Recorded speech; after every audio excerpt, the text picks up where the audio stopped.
જય ભીમ, નમો બુદ્ધાય સાથીઓ, મારી યુટ્યુબ ચેનલ નરેશ પ્રજ્ઞાસૂર્ય પર આપ સૌનું હાર્દિક સ્વાગત છે.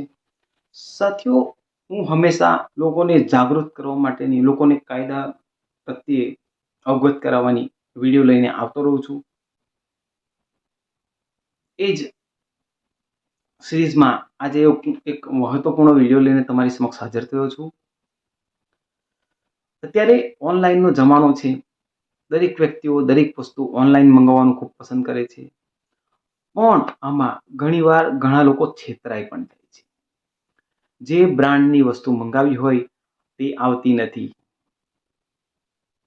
ઘણી વખત કમ્પ્લેન કરી અને રિટર્ન પણ મોકલાવીએ છીએ. કંપની રિપ્લાય પણ આપે છે, ઘણીવાર નથી આપતી. આપણે થાકી કંટાળીને પછી મેટરને જતી કરીએ છીએ. આવું ઘણા લોકો સાથે થતું હશે, પણ એવા ઘણા ઓછા લોકો છે જે અન્યાય સામું લડવાની હિંમત રાખે છે. આવો જ એક કિસ્સો જે છે એની આજે હું તમને રજૂઆત કરવા જઈ રહ્યો છું, જણાવવા જઈ રહ્યો છું. વાત છે ચંદીગઢની.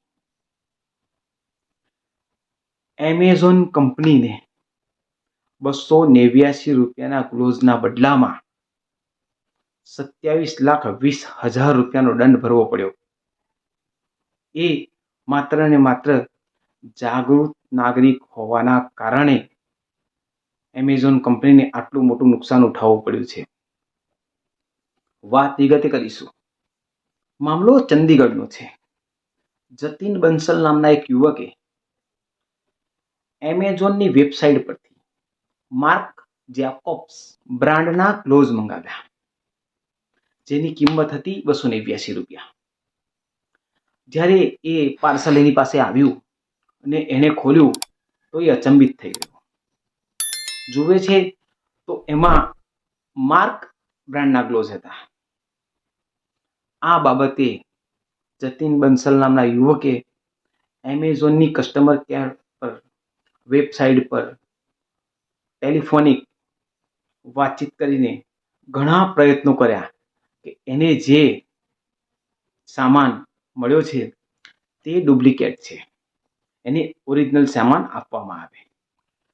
પરંતુ એમેઝોન કંપની તરફથી કોઈ યોગ્ય રિપ્લાય ના મળ્યો. તેથી ના છૂટકે જતીન બંસલ નામના યુવકે, જે જાગૃત યુવક હતા, તેમણે કન્ઝ્યુમર ફોરમમાં એમેઝોન કંપની વિરુદ્ધ એક કમ્પ્લેન કરી. ફરિયાદીમાં જતીન બંસલે જણાવ્યું કે 22 ફેબ્રુઆરી 2023ના રોજ મેં માર્ક જેકોબ્સ બ્રાન્ડના ગ્લોવ્સ મંગાવ્યા હતા. એની ડિલિવરી મને 25 ફેબ્રુઆરીના રોજ મળી. 25 ફેબ્રુઆરી 2023ના રોજ મળી. જ્યારે મેં પાર્સલ ખોલ્યું તો હું અચંબિત થઈ ગયો કે મેં જે બ્રાન્ડ મંગાવી હતી એ બ્રાન્ડના ગ્લોવ્સ પાર્સલમાં છે જ નહીં. આ બાબતે તેણે વારંવાર એમેઝોનના કસ્ટમર કેરમાં ફોન કરીને જણાવ્યું કે મને જે સામાન મળ્યો છે તે બીજી બ્રાન્ડનો મળ્યો છે, તો મને મારી જે બ્રાન્ડ મંગાવી હતી એ મળવો જોઈએ.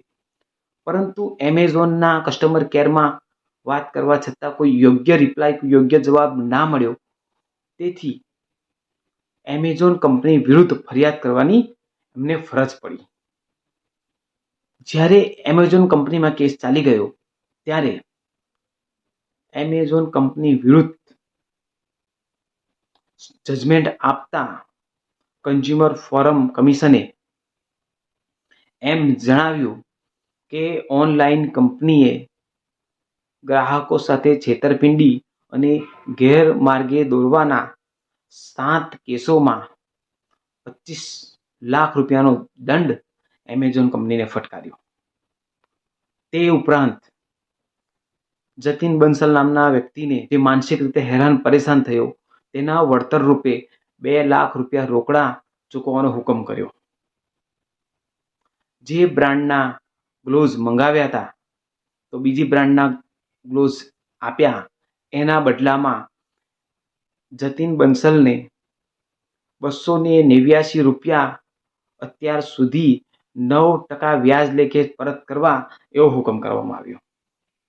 તદુપરાંત આ કેસ કરવામાં જતીન બંસલને જે ખર્ચ થયો છે તેના અલગથી 20,000 રૂપિયા એમેઝોન કંપનીએ જતીન બંસલને આપવાના એવો હુકમ કર્યો. તો વિગતવાર વાત કરીએ તો 289 રૂપિયાના ગ્લોવ્સ એમેઝોન કંપનીને 27,20,000થી વધારે રૂપિયામાં પડ્યા.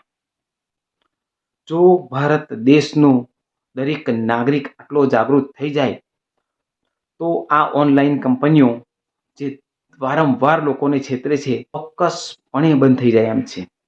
તો મારી સમગ્ર નાગરિકોને એક વિનમ્ર અપીલ છે કે તમે ઓનલાઈન સામાન ખરીદો છો એના સાથે કોઈ પ્રોબ્લેમ નથી, પણ જો તમારી સાથે અન્યાય થાય છે ને એમાં 10 રૂપિયાનું પણ તમને નુકસાન જાય છે તો એનો અવાજ ઉઠાવો તમે. કારણ કે તમે પહેલા તો મહેનત કરશો, વળતર રૂપે તમને રૂપિયા પણ મળવા પાત્ર છે. તમે જે ખર્ચ કરશો એ પણ તમને મળવા પાત્ર છે. બસ વાત ખાલી એટલી છે કે તમે સાચા હોવા જોઈએ.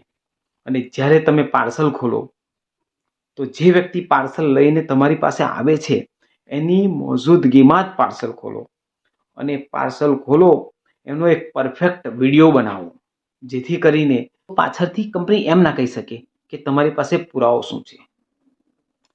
જે વ્યક્તિ સામાન લઈને આવ્યો છે તે વ્યક્તિને મોજૂદમાં ઊભો રાખીને જે તમારું સામાન છે એ પાર્સલ ખોલો, એમાં ચેક કરો એમાં શું છે, તમે જે મંગાવી તે જ વસ્તુ છે, કંઈક બીજું તો નથી ને.